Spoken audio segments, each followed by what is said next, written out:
তো ভিউয়ার্স, আপনারা ইতিমধ্যে আমাদের থাম্বনেল দেখে বুঝে গেছেন যে এই আজকের ভিডিওটি কিসের জন্য। তো যেহেতু বুঝে গেছেন, আর কথা বাড়াবো না বেশি। ভিডিওটি না টেনে সম্পূর্ণ ভিডিওটি দেখবেন, আশা করি তাহলে সম্পূর্ণ টিপসটি আপনি সুন্দরভাবে বুঝতে পারবেন। তো আপনি আপনার হাতের মোবাইল ফোন থেকে সরাসরি চলে যাবেন আপনার জিমেল অ্যাপের ভিতরে। তো এরকম একটা পেজ আসবে, আপনি টেনে নিচের দিকে চলে আসবেন। আসার পরে এখানে লেখা আছে অ্যাড অ্যানাদার অ্যাকাউন্ট, আপনি এখানে ক্লিক করবেন। ক্লিক করার পর আপনাদের সামনে এরকম একটি ওয়েবসাইট চলে আসবে। চলে আসার পর আপনি গুগলে ক্লিক করবেন। গুগলে ক্লিক করার পর একটু লোডিং নেবে। তো লোডিং নেওয়ার পর গাইস, তো আপনাদের মাঝে এরকম একটা পেজ চলে আসবে। এখন আপনার যেহেতু জিমেল নামটি মনে নেই এবং পাসওয়ার্ডটি মনে নেই, সেহেতু আপনাদের এখানে ফরগেট জিমেলে ক্লিক করতে হবে। লোডিং নেওয়ার পর আপনাদের মাঝে এরকম একটি পেজ চলে আসবে, ফোন নাম্বার অর ইমেল। এখানে আপনাদের যে জিমেল আইডিটি খুলছেন, যেই নাম্বারটি দিয়ে, সেই নাম্বারটি এখানে দিবেন। তো আমি আমার নাম্বারটি দিয়ে দিলাম।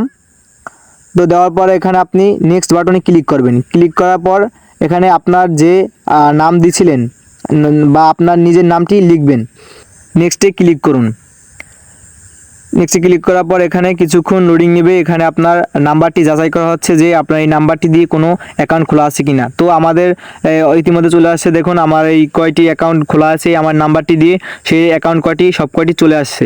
এখান থেকে আপনার যে অ্যাকাউন্টটি লগ ইন করবেন সেই আইডির উপর ক্লিক করুন। ক্লিক করার পর আপনাদের মাঝে এরকম একটি পেজ চলে আসবে। যেহেতু আপনার পাসওয়ার্ড বা জিমেল নাম দুটোর একটিও মনে নেই, সেহেতু আপনি এখানে ফরগেট পাসওয়ার্ডে ক্লিক করবেন। ফরগেট পাসওয়ার্ডে ক্লিক করার পর একটু লোডিং নেবে। নেওয়ার পর আপনি এখানে ক্লিক করবেন কন্টেন্টের উপর। তো আপনারা তারপর করবেন আপডেটের উপর ক্লিক করবেন। তো ওই আইডিটি আপনার লগ ইন করার জন্য একটি নতুন পাসওয়ার্ড বসাতে বলছে। তো আপনারা এখানে একটি অবশ্যই 8 সংখ্যার উপরে একটি কঠিন পাসওয়ার্ড বসাবেন।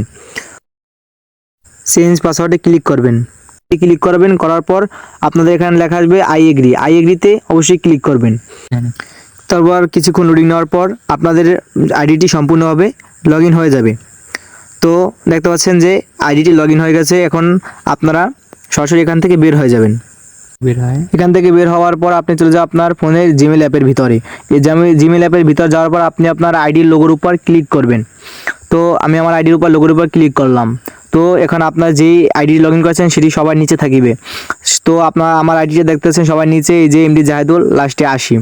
তো এই আইডিটার উপর আমি এখন ক্লিক করে দেবো। তো ক্লিক করার পর দেখেন আমার সম্পূর্ণভাবে আমার আইডিটি লগ ইন হয়েছে। তো আশা করি আপনারা যদি সম্পূর্ণ ভিডিওটি সুন্দর করে দেখেন আর সঠিকভাবে কাজ করেন, ইনশাল্লাহ আপনাদের আইডিটির প্রবলেম সেরে যাবে এবং আপনার আইডিটি অবশ্যই আপনি লগ ইন করতে পারবেন।